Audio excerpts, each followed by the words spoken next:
Well, hello and welcome. Jonathan here. It's great to see you.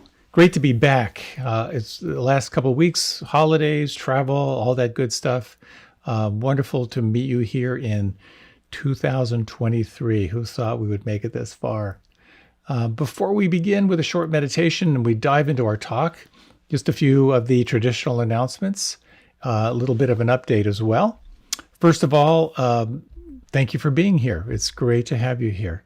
And a big thank you to the Insight Meditation Community of Washington for sponsoring this. Shout out to my friends at the Unitarian Universalist Church of Arlington, which was the host of Monday Night Meditation for many, many years. Also, I want to acknowledge and thank our mindful movement teacher, Rita Moran. Thank you for leading mindful movement as a way to prepare for this meditation. And a shout out in advance to Ray and Tara. If you like the full smorgasbord experience here for Monday Night Meditation, you can join Rita for Mindful Movement at 6:30 Eastern Standard Time. That'll take you to just before we start here. And then afterward, if you would like to join Ray Menioki and Tara Cassidy for Mindful Dialogue, about 5 minutes after this ends, you can tap in there and connect with like-minded people. An opportunity to share about your practice, about the talk, what's going on in your life.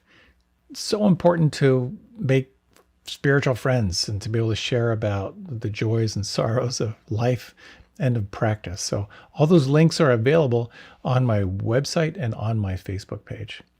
Also, I would be remiss to miss thanking our producers, to Glenn Harrison and Leo Gimo, for making this possible. And to let you know that I have a newsletter which you can sign up for with my photography and summaries of stuff that we cover here. And mostly, just thank you for being here and thank you for your support.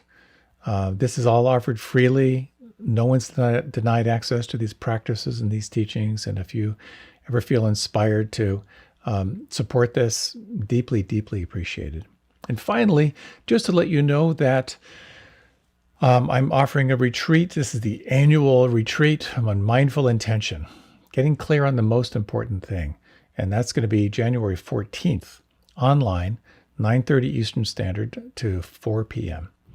And I love this retreat. It's an opportunity to really slow down and kind of take pause. And it's really kind of what we're going to explore in the upcoming talk. So that's January 14th for that as well. So I think I'm kind of done talking about announcements and thank yous and stuff like that. So let's take some time to settle in before we dive into this talk, which is really about reflecting on what calls you, what's most important in your life right now. So as we don't have much time for this, let's do some focused breathing and take some time to gather. You might want to reach your arms up overhead. Reach your arms up left to right. Let out any sounds. You're muted, so you're not going to disturb anyone here. And when you're ready, you can close your eyes. And there's something so powerful about just this act of closing your eyes. And you might just sense here at the end of a long day what it's like to close your eyes to the outer world and open to the inner. And if you would, on the next inhalation, take in a nice, slow, deep breath in. And just hold the breath for a moment. And then slowly now exhale. Inhale.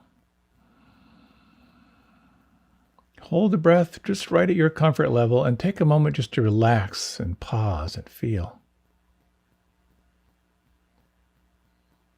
And then exhale.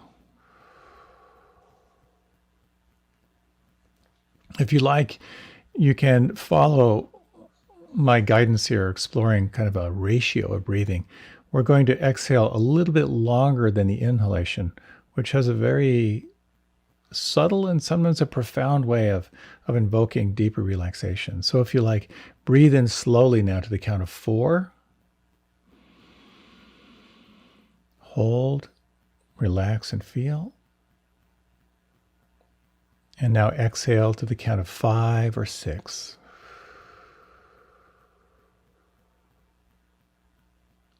Inhale, hold,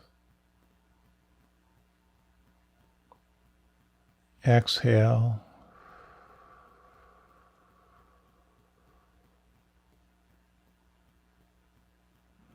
inhale to the count of 4, 2, 3, 4. Hold, 2, 3, 4. Exhale, 2, 3, 4, 5, 6.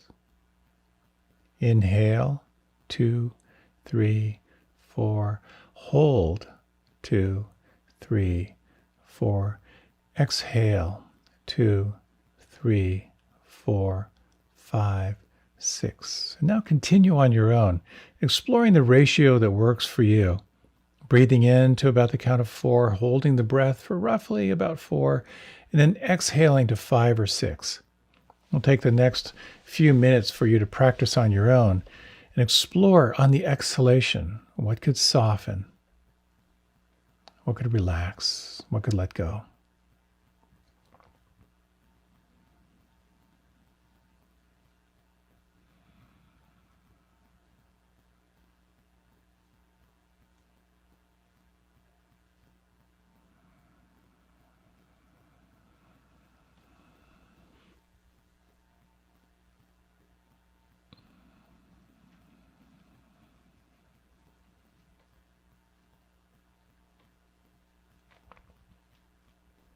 Now, on the next exhalation, let the breath just fall away and let all technique fall away.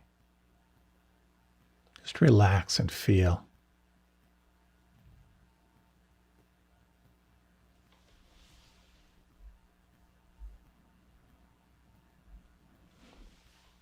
And imagine now you could sense all expression melting away from your face.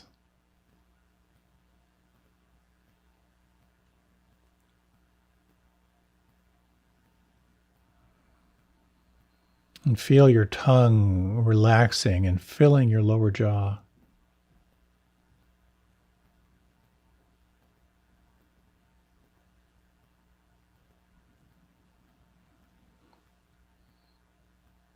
You might imagine and maybe even feel your arms like empty coat sleeves just hanging from your shoulders, and let your awareness float and flow down the length of your arms, down through your elbows, and down through your wrists.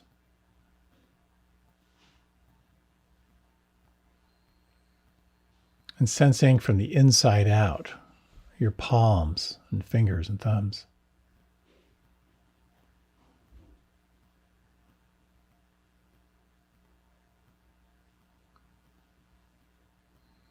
Could you soften your belly and your lower back?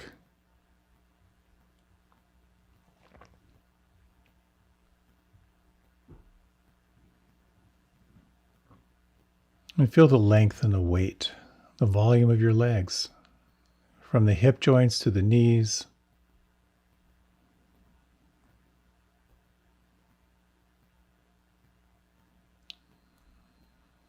The knees down through the ankles.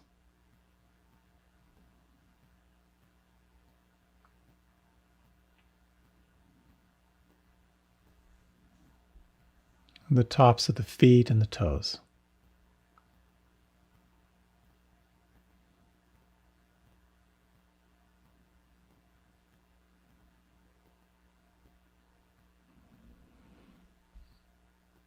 Is there anything right now on the inside that could relax or soften or let go?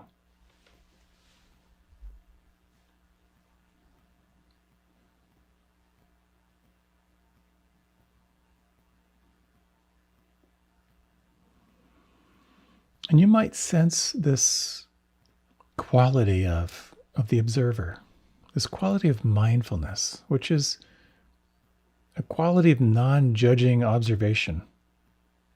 Just simply noticing what's here. Noticing what's changing. And you might find it helpful to bring your attention to your breath or to the sounds or maybe even to the feeling in the palms of the hands. And just for the next minute or so, let your primary attention rest here. Just selecting one, the movement of the breath on the inside or the sound vibrations or the feeling in the palms.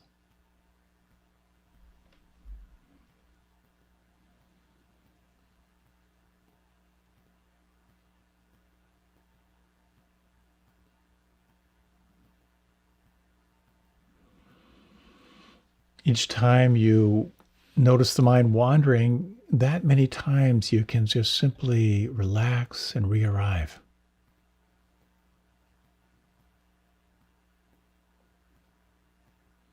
Coming back to the here and to the now.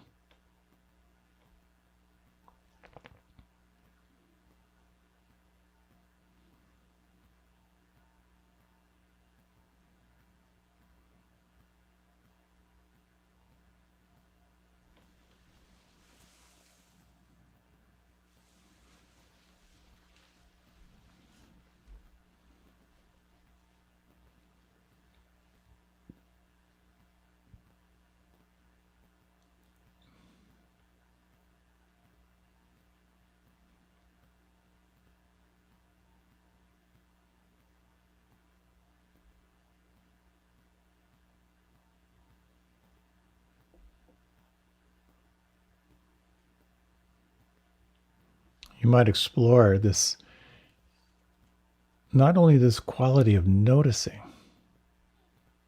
just simply noticing what's here, noticing what's changing right now, but also your capacity to let it be, to let things flow, just as it's happening. No interference, no manipulation.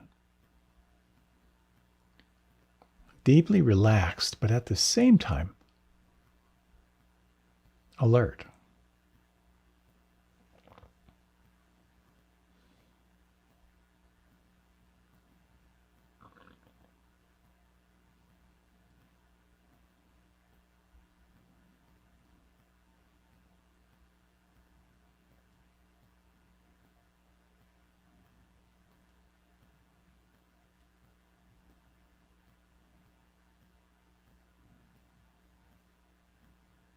And for the next minute, you might explore what it's like to simply be.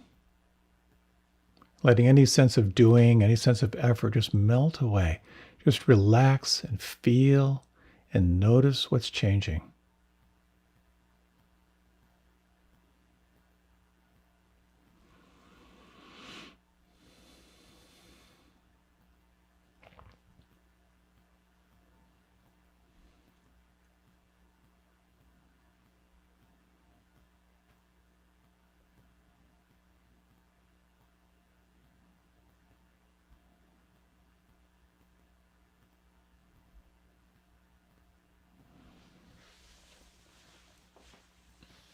Noticing the breath right now. As I breathe in, I'm aware of breathing in. As I breathe out, I'm aware of breathing out.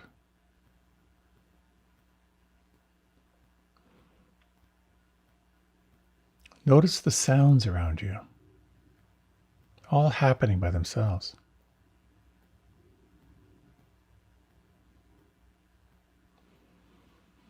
And you might sense how your body might like to move or stretch.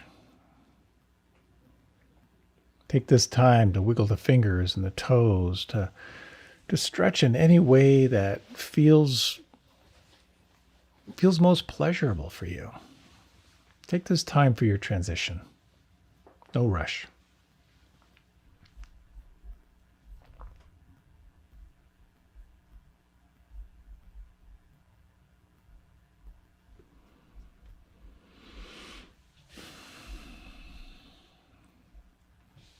You might want to reach your arms overhead. Oh, let out any sounds.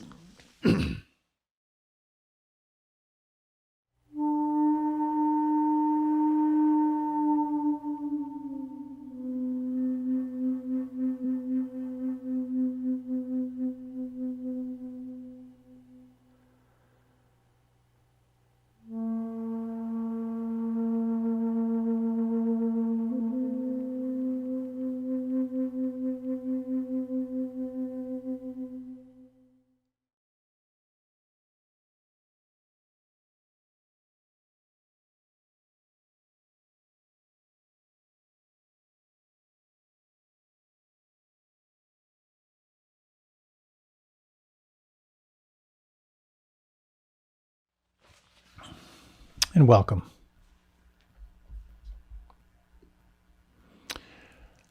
I grew up on a small farm in southeastern Pennsylvania, in the Pennsylvania Dutch country. And the farm was more of a gentleman's farm. We had raised about 40 sheep. We had hay and buckwheat and raised buckwheat and stuff like that. I was a farm boy.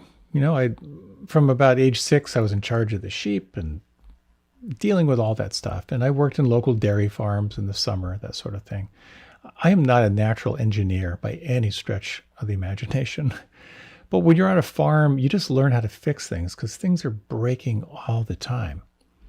And while I've never had any formal training or any formal skill in mechanics, I'm okay at figuring things out. I can blow out a fuel line. I can service equipment pretty well. My two brothers are really kind of gifted mechanics and engineers and carpenters, and I pretty much fake it. Kind of go slow, pay attention to detail, but eventually I get things going. In the context of my family, I'm pretty helpless when it comes to making my way in the physical world. But in Tara's family, when it comes to fixing things that break, I'm like Oppenheimer. I feel really great about it. But I wanted to share a story about a time when I was managing a 1,000-acre farm, co-managing a 1,000-acre farm, and in charge of the animals out in the Midwest. And at one point, and the cool thing about this farm was we were all really deep into meditation. We were doing transcendental meditation at the time, so twice a day, 20 minutes a day. And I was working on a sickle bar mower.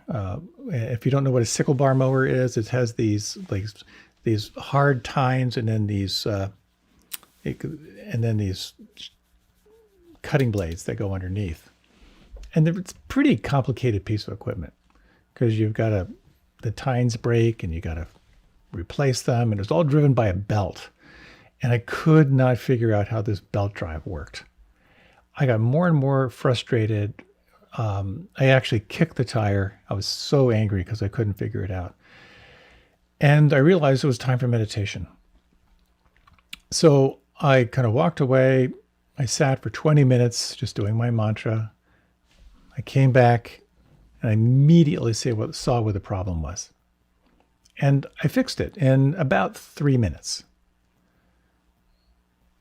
And there was something about that experience that really stood out for me. Something wasn't working.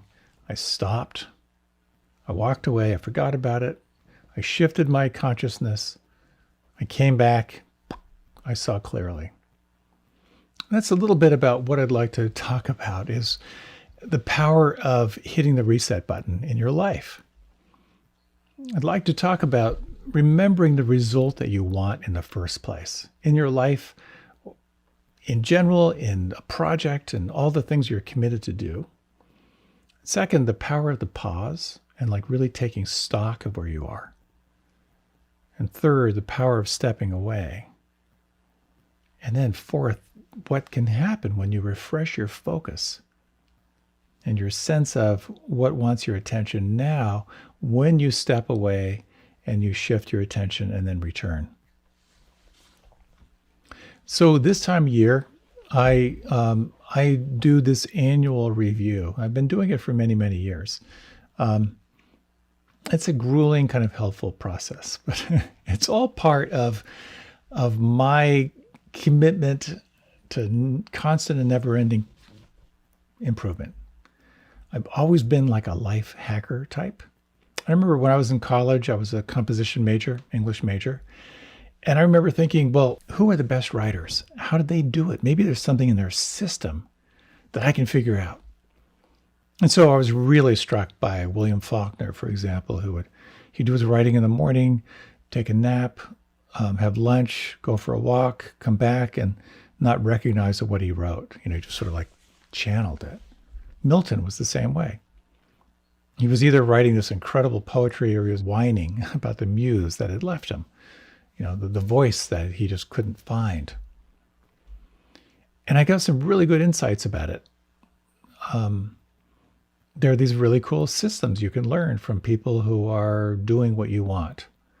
But I also realized that no matter what your system is, there's such a thing as a gift. And I realized pretty early on, and it keeps getting reinforced in my life, that I am a good enough writer to know I'm not a great writer. You know, I read some writers and I'm just in awe at the gift that they have. But nevertheless, we can really learn a lot about best practices. I've always been a productivity nut. You know, I love reading about life hacks and optimizing flows and best practices. And when I read David Allen's book, Getting Things Done, like 10 years ago, it was like, oh, that's what I want. I want to get things done. So I've been using his system for a really, really long time. And I would imagine to some degree it's the same for you. The mind is naturally drawn to comparisons and judgment. There's a natural desire to kind of improve and get better. And that's a big part of the path, is this path of self-improvement. And there's something very noble about that. The desire to become a better communicator, be a better partner, be more efficient, get in shape, optimize your health. The process of improvement is really powerful, but that's just one path. That path doesn't necessarily lead to liberation, but we'll talk about that in a little bit. And of course, if you're on a path of self-improvement, or what some people call the path of means, the question is, what's the goal? What do you want? And if we don't answer that one, if we don't know what we want, we'll be going faster and faster, but maybe not getting anywhere. So since this is a Dharma class, you know, it's really helpful to reflect on the Buddha's life. Well, what did the Buddha want in his life? And of course, as a quick recap, what he really wanted was freedom, to know what it means to move beyond sickness, old age, and death. And you may recall the kind of heavenly messengers, the awakenings he had as a young man when he saw someone sick, he saw someone old, he saw a dead body. And he realized, and it was told, that this happens to everyone. Then we saw a renunciate. He saw someone who had stepped back from the world to dedicate himself to awakening, and he was like, that's my path. And so he set off multiple practices, all kinds of explorations, but the guiding star for him was freedom. And so I think that's the guiding star for all of us, but we forget. And this remembering, it's like the path itself. I don't know about you, but my attention gets fractured. My attention gets split in 10,000 directions at the same time. And this remembering what's most important becomes really important. I've told this story multiple times, but it's helpful for me to hear it. So I'm going to share it again. When Tara and I took our wedding vows, we took that occasion to kind of build in the Bodhisattva vows. And the phrase that we chose was, may whatever arise serve the awakening of heart and mind and be of benefit to all beings. Those are really wonderful words, but I can't tell you how many times in our relationship when I was hurt or angry or blaming, when I remembered that, may whatever arise serve the awakening of heart and mind and be of benefit to all, I remember that's what I signed up for. That's what I really, really want. So knowing the end result out of anything is really important. And that remembering is the tip of the arrow. Intention is the tip of the arrow. So there's a lot we could dive into around knowing what that is, because it's about really drilling deep, deep, deep. What do you really, really, really want? In fact, Ramana Maharshi, one of the great sages of India, said that if you hang out in that question long enough, what do you really, really want? It will strip away all of your conditioning and take you to that sense of true nature. But to whatever degree you know what you want, it's incredibly helpful to take stock and ask yourself, so how am I doing? Is what I'm committed to this week aligned with where I want to be in the next 10 years? So I kind of formalized this annual review practice. There's an author by the name of James Clear. He wrote a book called Atomic Habits, which is a bestseller. And I read his annual review, and I thought, wow, that the honesty, the kind of the brutality he had around his own self-assessment, I could benefit from that. So I started doing it. I started sharing it, and other people found that helpful. So it's kind of kept me going. And it's been a very humiliating process because I line myself up. This is what I want to do in the following year. And inevitably, some stuff I would do, some stuff just would fall by the wayside. And rather than beating myself up, which I did for quite a while, I looked a little bit closer at, well, why didn't those things work? Sometimes I just didn't have enough information. I thought I wanted it, but it didn't. Sometimes something more, even more alive came along, and then it became kind of choiceless choice. I just have to do this other thing. But let me ask you, in a little reflection here, if you like, you can close your eyes. And if you think back over this last year, what 3 things would you say you worked? What are 3 things in this last year that you're grateful for, or that you're proud of?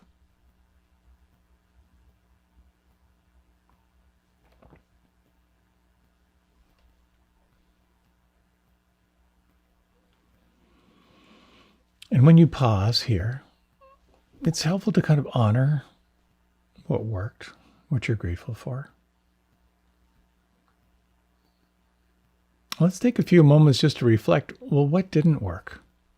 What are 3 things that are disappointments, that are maybe unexpected this last year, or things that you said you would do that you just didn't do? What 3 things didn't connect or didn't work for you?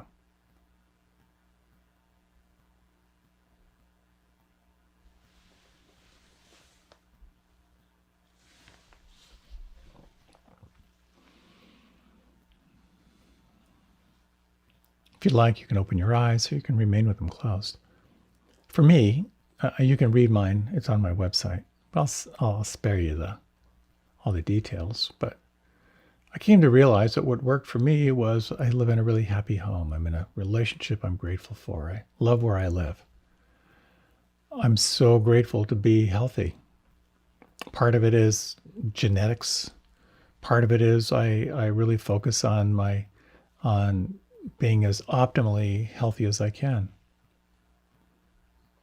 My personal practice, my meditation practice feels rich. I feel really engaged and awakening in life. I'm so grateful for that. I'm pretty secure financially, which is wonderful. I put myself in that category of more than some and less than others, but it's definitely it's something I'm grateful for. I love what I do, bright livelihood. I'm so blessed to do what I do and to kind of serve in the way I do. I have creativity in my life, which is wonderful. I've been focusing on simplifying. I kind of made some strides in making my life more and more simple. And I also committed this last year to savor more in my life. Part of it is of just appreciating impermanence and aging, building in more time to savor what I have. This last summer, I remember saying to Tara, I want to have a summer. I've never had a summer. Farm boys, they work all summer. And I had a summer. It still worked, but there was something about a little more space that was so, so enjoyable.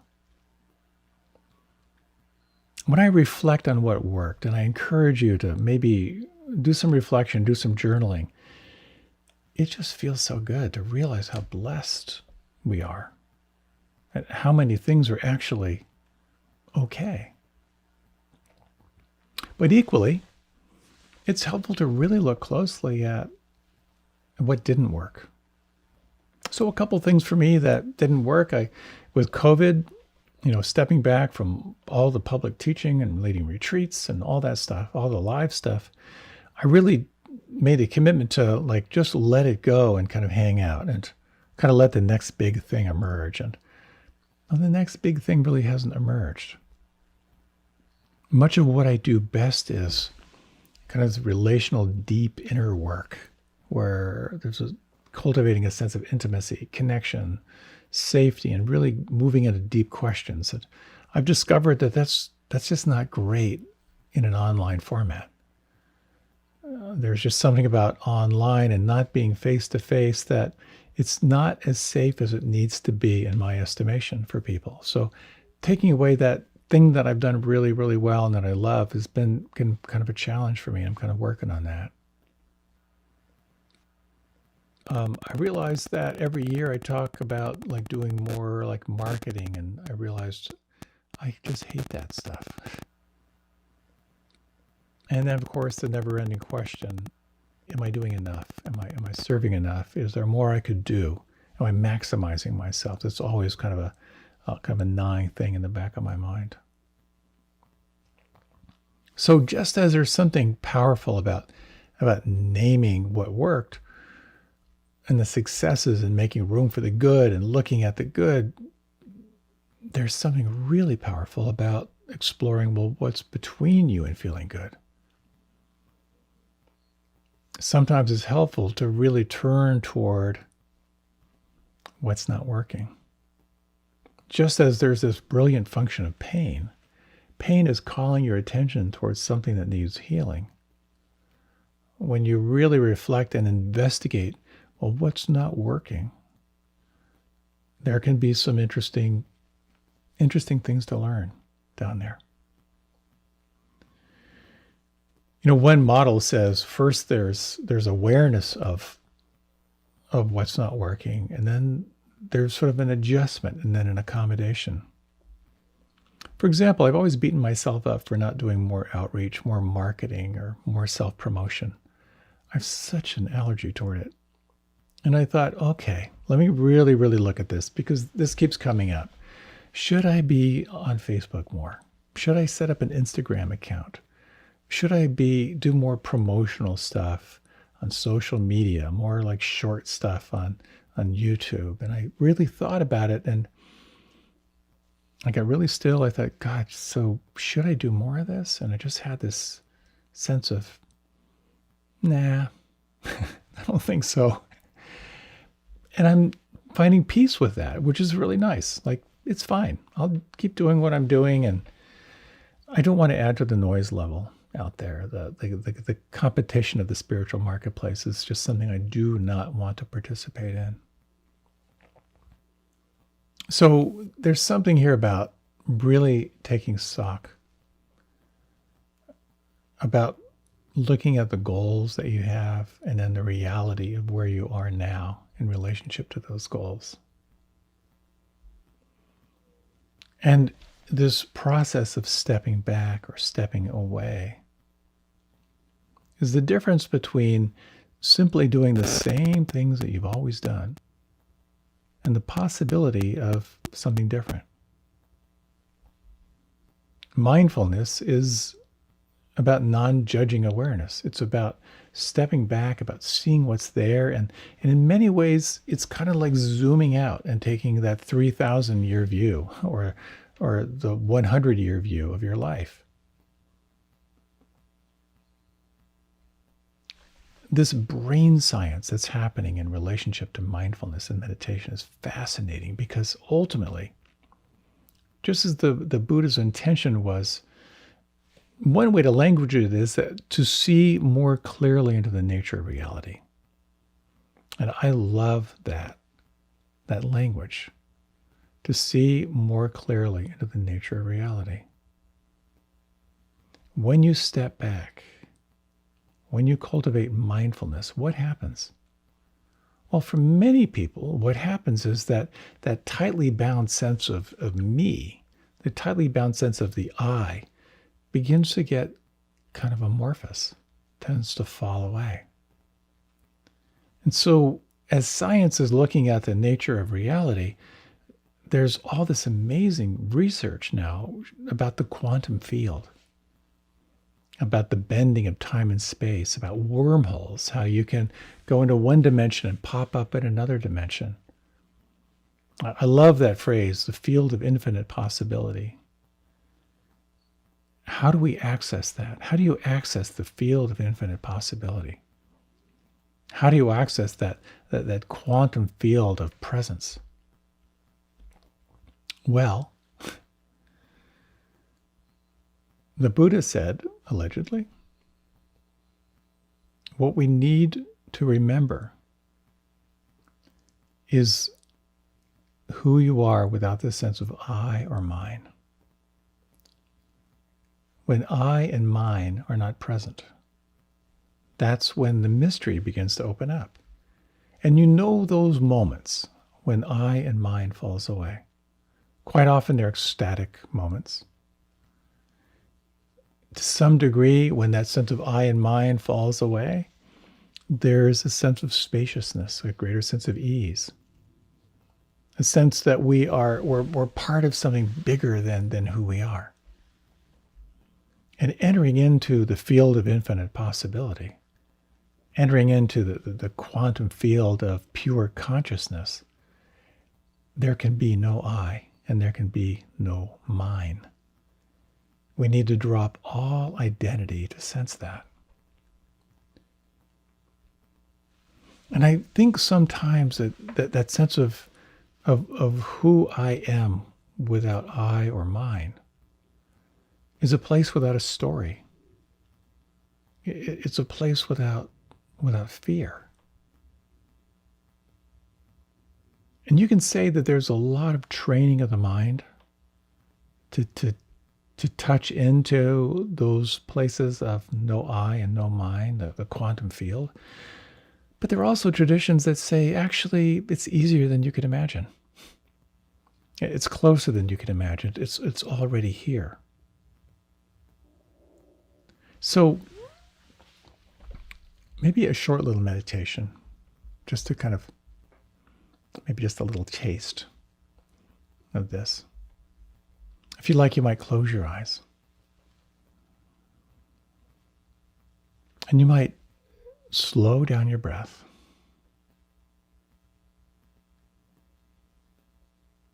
You just sense in your own way the possibility of this field of infinite possibility, the quantum field of presence, where there is no I and no mine. And you might just sense it, as many people do, as just sort of this background. It's the water that the fish swim in. It's the air that we breathe. And if you would, take in a nice, long, deep, slow inhalation and hold the breath. And if you like, just feel the outline of your body. Feel your skin, the air touching your skin. And then relax and soften.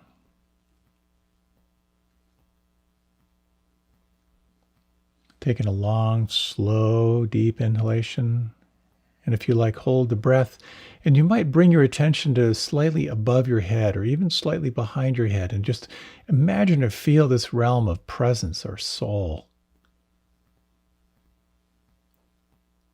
And then relax on the out-breath. And then once again, a slow, full, deep breath in. Just hold the breath very gently.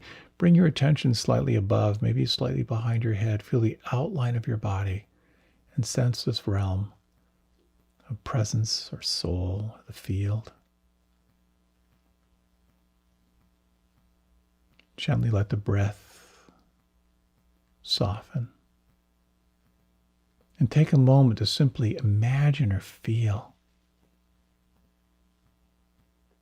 just this quality of presence, quality of soul, if you like.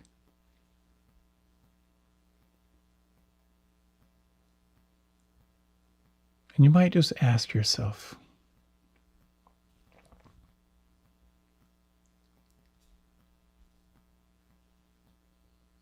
when you sense who you are as a product of your conditioning,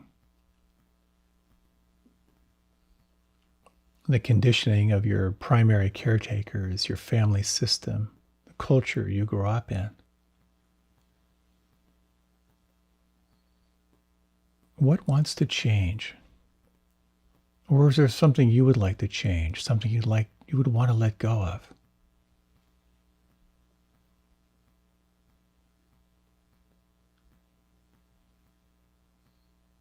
Is there some old programming or conditioning that's no longer working for you? And could you imagine who you might be without it?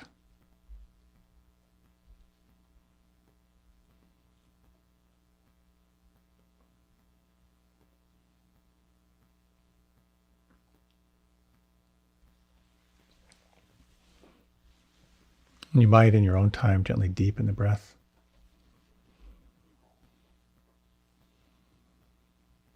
If you like, you can open the eyes.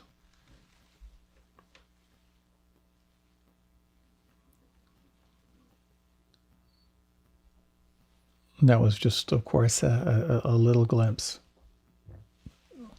I've been exploring in my own practice this sense of sensing that quality of pure presence, the quality that is not touched by eye or mind. And from that perspective, just sensing all the conditioning of just how much of my life is a product of conditioning, the condition itself. And I've been seeing more clearly into the nature of my own anxiety as of late. This early conditioning in my life that's kind of led me to a deep sense of distrust, kind of the push for something different. Eckhart Tolle talks of the pain body, which is this mechanism of self-protection that we take on without even knowing it. We each have our own specific wiring. And usually it's related to some early searing experiences that kind of calcify who we are. So we tighten up, we freeze up. And quite often, we each have our own unique strategy for survival that sometimes becomes your strategy for success.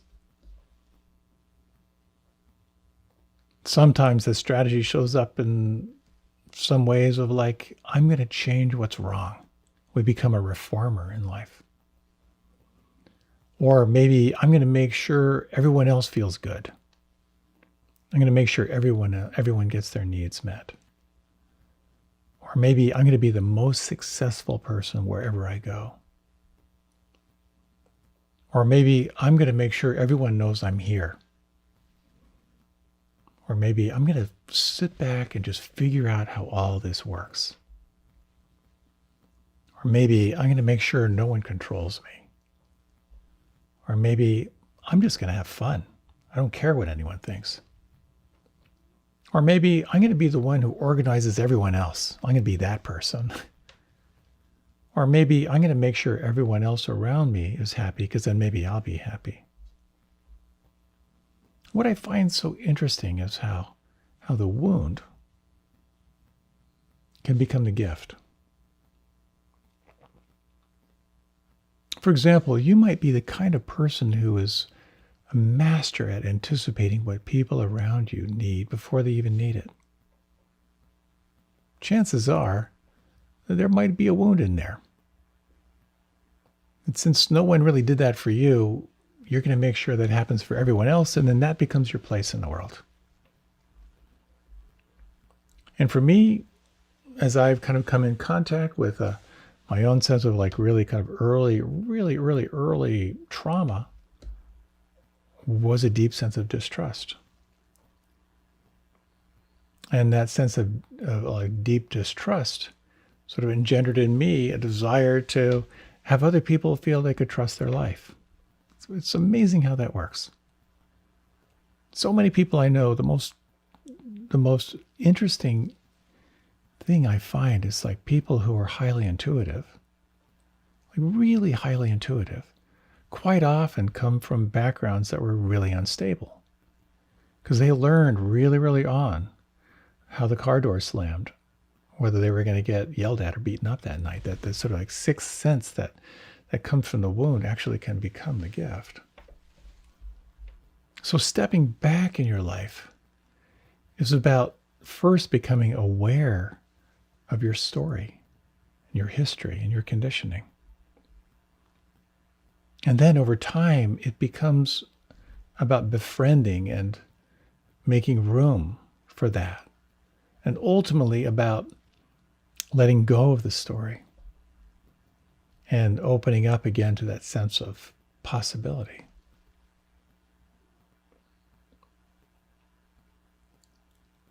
I'm so aware of the mechanism of fear and anxiety in my life.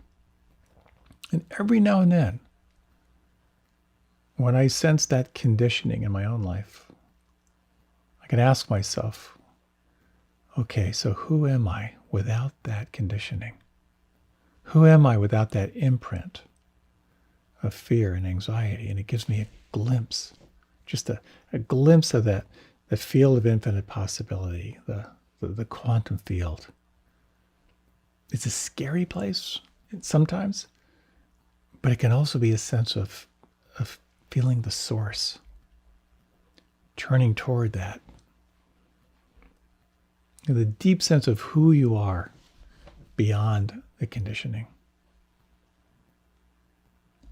So it becomes a very interesting question, which shows up for meditation for me and for me sometimes is, so who am I without fear? Who am I without stress? And when I tune into that, and I'll offer a brief little meditation before we close, I can begin to sense what really enlivens me. In the absence of fear, I can begin to sense that creative impulse. And I find that so, so powerful because so much of our desires and so much of our intention in life is around trying to soothe our anxiety. And a very interesting thing I've noticed, and I think this is probably just a product of age, but it also may be coming from my meditation practice, is that drive that I felt in my life, that life-hacking, self-improvement thing. A lot of it has come from enthusiasm. And a lot of it has also come from fear. And what I really wanted in life was something that would make the fearful self kind of more content and more soothed. So of course it was about success. It was about fame. It was about pleasure, the 8 worldly wins.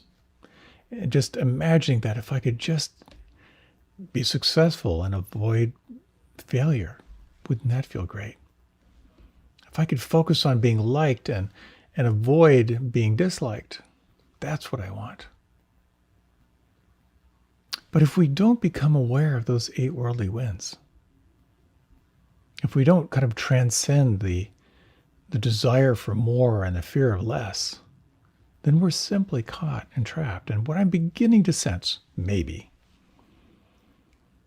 is that it's more about immersing myself into that quantum field, if you will. It's more about moving beyond that sense of I and mine and resting deeply in that sense of presence. The more I do that, the more I will be informed. The more there's a possibility that my life will be touched and guided by something that is not based on fear and self-preservation, but more of a sense of, I just have to do this because it's coming from the inside out. So for me, with my annual review, it's more about designing my life so I can surrender more into that space, as imperfectly as I do it, and really deeply listening. There's a wonderful distinction between form and essence. The form is what it looks like from the outside. The essence is what it feels like on the inside. Quite often, we have a sense of what our life is supposed to look like. But what I'm trying to do is to tune in more to what it feels like on the inside. And to trust, the more I immerse myself into that, the more I'll be informed and guided in my own life. There are times in our lives when we're really called to doing and to action. And of course, that's so important. It's important in spiritual practice. But it's also important to exercise that muscle of surrender and being and resting in presence and that deep inner listening. And I think for me, we'll see if it turns out this way. Just when I walked away from that sickle bar mower, frustrated and angry, and I came back 20 minutes later, seeing clearly what I had to do, I imagine that my life will be more informed the more I immerse myself in that field of infinite possibility. And I hope for you too, in your life and in your practice, that you will be guided less from fear and more from that place of possibility inside you. So, if you like, let's have a short little meditation here. You can close your eyes. You might take 3 slow breaths. And notice if you could soften and relax just a little bit more.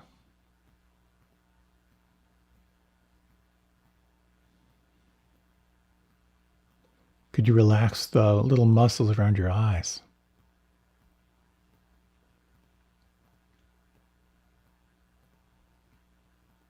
Could you soften the backs of your hands?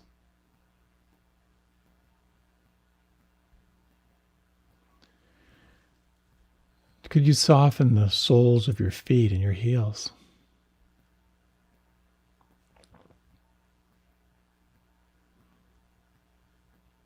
And in these final minutes, you might take a few moments and reflect on who you are as a product of conditioning. The influence of your primary caretakers, your family, your culture, your friends.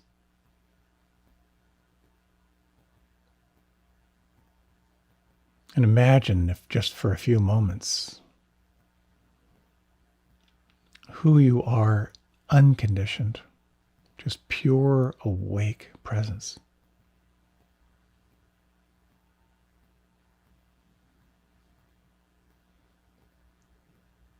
Imagine if just for a moment, in the absence of fear,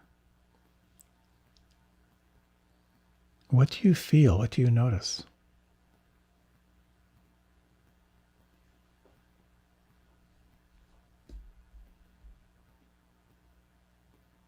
And you might explore the following questions. In your life right now, what do you love? What enlivens you?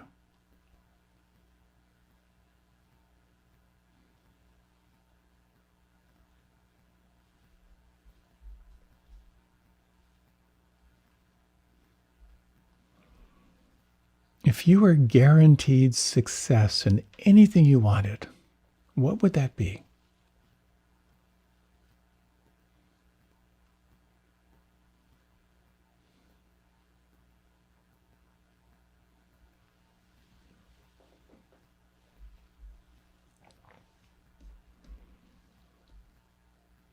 And can you imagine taking some time on a regular basis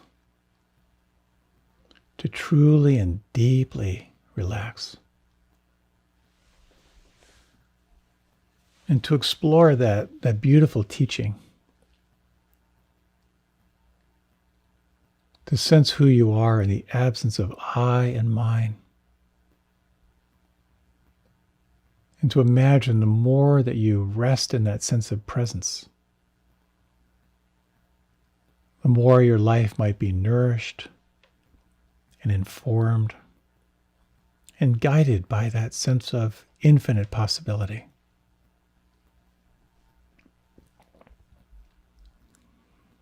And you might, in these closing moments, imagine your path opening with a greater sense of ease and well-being.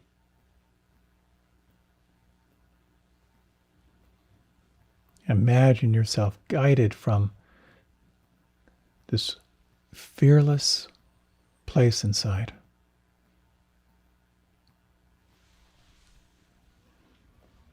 And imagine that you could offer the fruit of your practice to the benefit of those in your inner circle.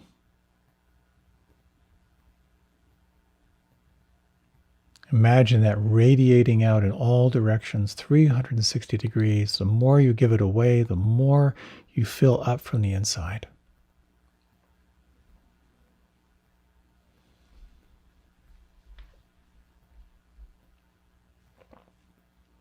And as you offer it outward, imagine that you could offer it inward as well, to each cell of your body.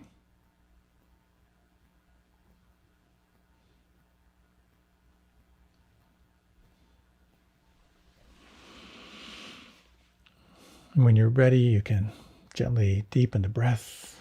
Let your body move and stretch in any way that feels good.